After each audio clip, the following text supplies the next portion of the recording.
Баршаңызға сәлем, менің арнама қош келдіңіздер.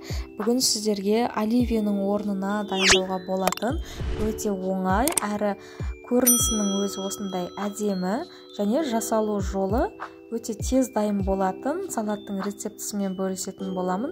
Міндетті түрде жасап көріңіздер, сіздерге ұнайтынына сенімдімін. Ал ендеше кеттік. Ең алдымен барлық көкөністерімізді суға салып қайнатып алыңыздар. Одан соң барлығын соломка тәріздес етіп турап алдым.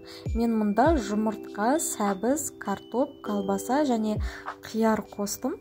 Егер сіздерде тағы да басқа көкөністер болатын болса, қоссаңыздар болады. Дәмді болып шығады.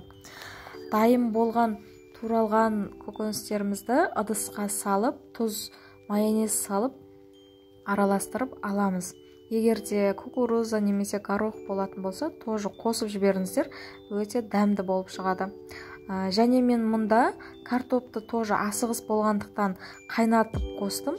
Егер сіздерде уақыт болса, картопты теркадан өткізіп, майға қуырып, бетіне сырдың орнына сепсеңіздер де тоже өте әдемі көрінеді.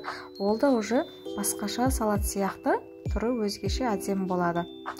Біздің салатымыз дайын болды. Енді ыдысымызға салып ұсынсаңыздар болады. Достар, егер менің арнама тіркелмеген болсаңыздар, тіркеліп алыңыздар. Алда осындай өте дәмді, ерекше әрі оңай дайын болатын рецепттермен бөлісетін боламын.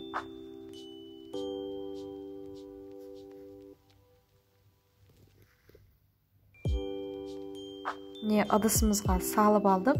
Енді үстіне егер сыр болса, осылай сырмен әсемдеп ұсынсаңыздар болады. Ал егер де сыр болмаса, жаңағыдай картопты теркадан өткізіп, қуырып, фри тәріздес үстіне сеуіп қойсаңыздар болады. Міне достар, біздің салатымыз дайын болды. Енді дастарханға ұсына берсеңіздер болады. Міне қарасаңыздар, уже бізде екінші бір салат шықты. Үнемі оливье жасағаннан гөрі кішкене өзгешелік енгізіп осылай жасасаңыздар болады.